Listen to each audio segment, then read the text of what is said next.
We have Ms. Anne-Marie Lizin with us today. She has been the former honorary president of the Belgian Senate, and she has been a very active voice in the European Union.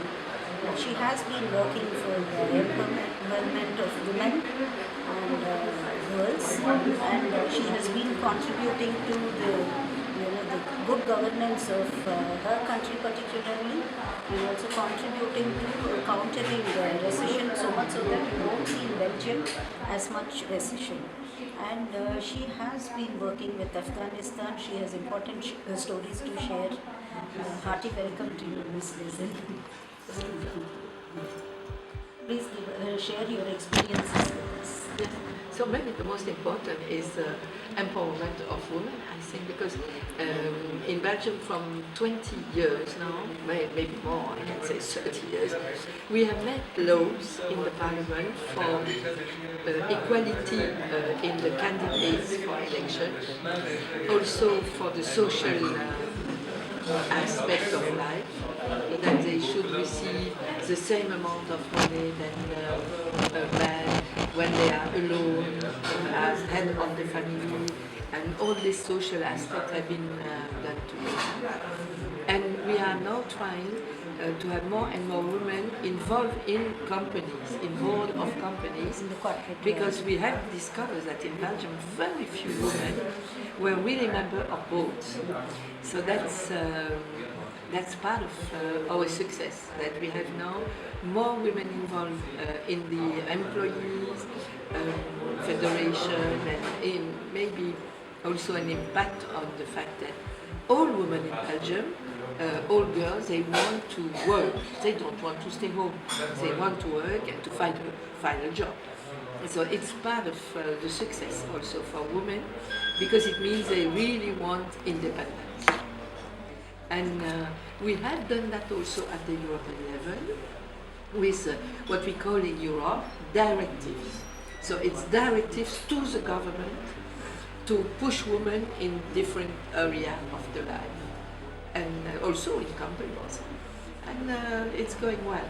So, was there no equality of wages for women? And what were the positions women normally held? Well, equality of wages was supposed to be a principle even in the first treaty for Europe, which is in 1958. So the article was good, but it was not really implemented. And we began to implement it in the 70s. At the time, it was the first big UN women meeting in Mexico, the first one. Then after we have at Nairobi, we have at Beijing meeting, conference on women, and now we have some New York conference. It's a long story, equality between men and women, and India is part of it from the beginning, because we always see in India that women are free of speech, free of having a job, of being really involved in their career also, which is very important. In fact, in India, we used to, world over it is true. Women have to work twice as hard as men to be considered half as good. But, things are changing. But then share some of the Afghan experiences with us, because, with Malala and freedom of speech, what has been your experience? Yeah. So we have had a lot of ability, of also subsidies to help school for women in Afghanistan after the Taliban were defeated. So it means after December 2011 and 2001. So we came with schools, also with the Council for Women of Belgium, I was chairing at that time, sent buses for girls to go to school, because the family, even with the Taliban defeated, they were afraid to let their young girls going in the streets in Kabul, of course in Kandahar. And so that created the possibility of speaking to women. And when the discussion with the constitution began, it was really good, because at that time we had had the possibility of pushing parliamentarian women to be elected. So that was also a success. What has been your experience visiting Bangalore and this conference, the Corporate Culture and Spirituality Conference? So, in Europe, there is no very often discussion about India in the media because the country has a reputation to go well, grow up, and so they don't do specific things. We have had these last weeks a lot of information about the rain in Delhi because this was something that moved everybody, and everybody in Europe find that the reaction of the Indian population was so good, so strong, and it was really, we were proud of India, not only Indian women, India, to have done all that, and that's why we were speaking about Malala. Malala is in the UK now, and she is trying to rebuild her voice to be able to speak also, to continue to convince people about this question of education, because equality is the basis, but education, if you don't have the structure for education, you cannot do that from the sky. You have to have a program to know what sort of science you will teach and what is really the program of teaching. You cannot just teach Quran. It's not possible. This sort of thing should be done in another space, not in science education.